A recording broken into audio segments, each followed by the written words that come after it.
цыгана коне верхом. Видит девушка, идет с ведром, поглядел, там в ведре нет воды, значит, мне не миновать беды. Ай, значит, мне не миновать беды. Nous sommes au Kremlin à Lille avec Fred, le gérant donc, de cet endroit, et on va lui poser quelques petites questions. Alors Fred, dis-nous en quelle année le Kremlin a ouvert et pourquoi tu as décidé d'ouvrir un endroit qui est polono-russe du coup? C'est ça? Ouais, plus ou moins, ouais.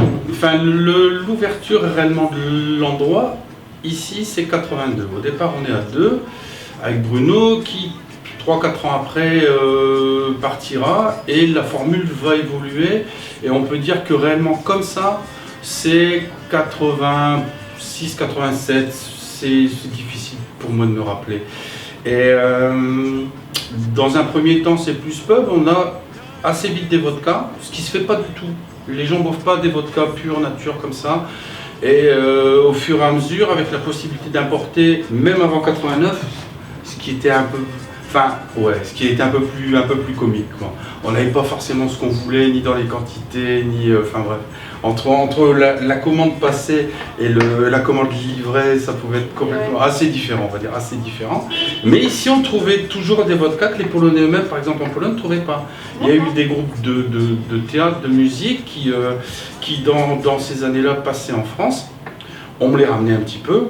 Et eux, ils étaient étonnés de retrouver des vodkas qu'ils connaissaient le nom, qu'ils avaient connus étant jeunes, qu'ils ne trouvaient plus. Voilà, ça c'est... Donc c'est les années 80. Après, moi, la famille est polonaise. La communauté dans le Pas-de-Calais l'est aussi. Les années 80 avec Solidarność ont fait qu'on s'est rapproché beaucoup de la Pologne parce qu'ils nécessitaient des aides matérielles, financières, et autres. Et ça, dans mon cas, surtout dans des associations étudiantes, parce que c'était mon statut à l'époque, on y a participé pas mal.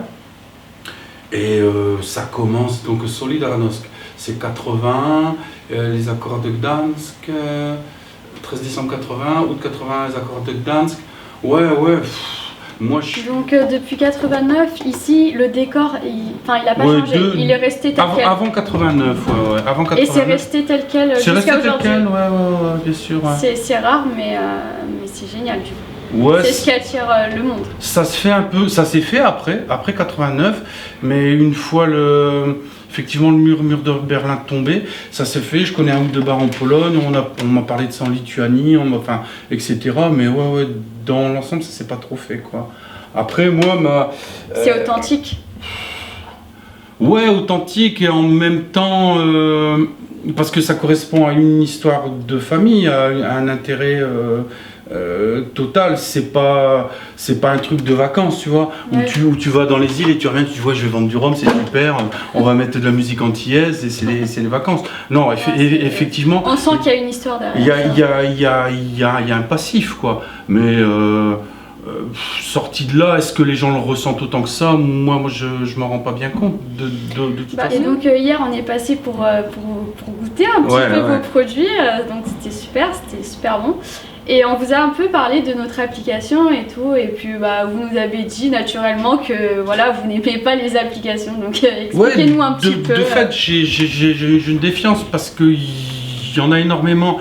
On peut pas distinguer les gens sincères des gens un peu moins bien intentionnés qui font ça avec derrière eux des contrats tacites avec les patrons de bar pour passer les commentaires écrits par le patron de bar pour une somme impliquant autant de passages, autant de clients, autant de vues, selon les formules. Parce que ça se faisait déjà du temps où c'était des petits fascicules en papier. Ça s'est toujours fait.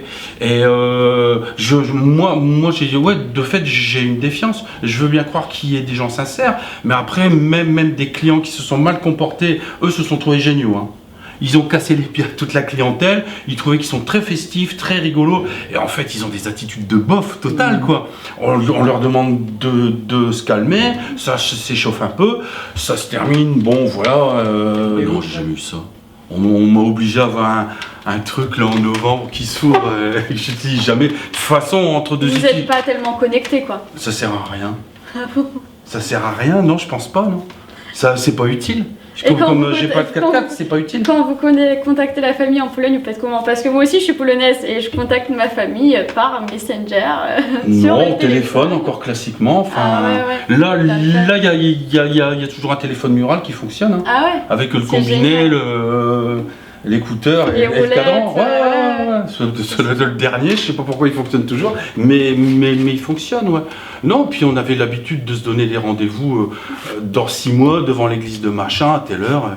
On respecte ça, ouais. Moi, je continue. Moi, j'ai pas besoin de ces trucs-là. Non, je pense que c'est pas plus utile qu'un hélicoptère, c'est pas plus utile qu'un 4x4. Après, le gars qui a un 4x4, il explique qu'il va chercher ses gosses à l'école. Ouais. Il explique qu'il va au boulot Mais avec avec. le téléphone, on Mais- peut tout faire. Ouais, mais qu'est-ce qu'ils font d'autre de plus de... Enfin, je sais pas, on peut tout faire. Ça n'a pas de sens en soi. Nous, on fait une application qui recommande des bonnes. Ouais, des et, bonnes- et d'autres filous font des applications pseudo-indépendantes, claires, nettes, pour des gens qui sont censés leur ressembler. Et en définitive, c'est un peu des attrape-nigots, quoi. Eux, c'est un fonds de commerce, complètement. Comme j'expliquais tout à l'heure, des clients qui se sont très mal comportés, qui peuvent utiliser ce genre d'application pour aller faire une réputation à un endroit qu'ils ne méritent absolument bien pas. sûr, je comprends. Comment vérifier?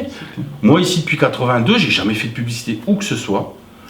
Et pourtant, l'endroit marche quand même, Ouais, donc bon, ça prouve que. Parce qu'il dure, mais j'ai jamais fait de pub, non.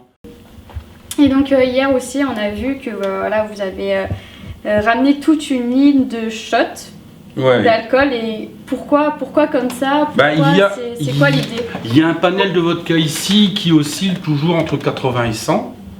Toujours. Et il y a moyen de les commander pour les groupes soit par 10, soit par 15. Les gens choisissent ou m'indiquent le type de vodka qui va plus les intéresser ou dans quelle proportion. Si ce sont des vodkas blanches ou aromatisées. Dans ce qui est aromatisé, plus sec, plus sucré, des trucs éventuellement même entre deux, finalement un peu comme le vin. On choisit les couleurs, on choisit pour un blanc, ça peut être un champagne, il y a du brut, du doux et du demi-sec, pareil quoi. Et vous, c'est quoi votre vodka préféré? Moi je bois n'importe quoi. Je bois des blanches, je bois des sucrés. Mais j'ai vu aussi, vous avez de la très bonne bière, Teskje, Viet en adore. Ouais. Teski en ce moment, il y a une difficulté à l'importer Ah. parce qu'il y a un élément dans la conception des boîtes qu'on ne retrouve pas chez Gevietz et que l'Europe interdit à l'utilisation. Ah. Donc ils doivent transformer leur conditionnement. Ouais. Donc bon, vous nous avez expliqué pourquoi vous aimez pas les applications et tout, nous on comprend et voilà, mais bon, vous êtes quand même dans l'application, on adore ce lieu, on y reviendra, et puis tout simplement, zapraszamy. Zapraszamy. On est venu hier soir, le gars il s'avance au milieu du bistrot, il regarde le mur, il me regarde derrière le bar, il re-regarde le mur, il me re-regarde derrière le bar. Et le gars en question, tu vois, il vient, il me dit, mais monsieur, qui a écrit ces choses sur le mur? Je dis, c'est moi, il me demande si je sais ce que ça veut dire, donc je lui dis oui, je lui explique. Et le gars, à ce moment-là, il m'explique que lui-même est metteur en scène de théâtre. Il est russe, c'est la première fois. Цыган первый на селе кузнец, вот теперь моей конец.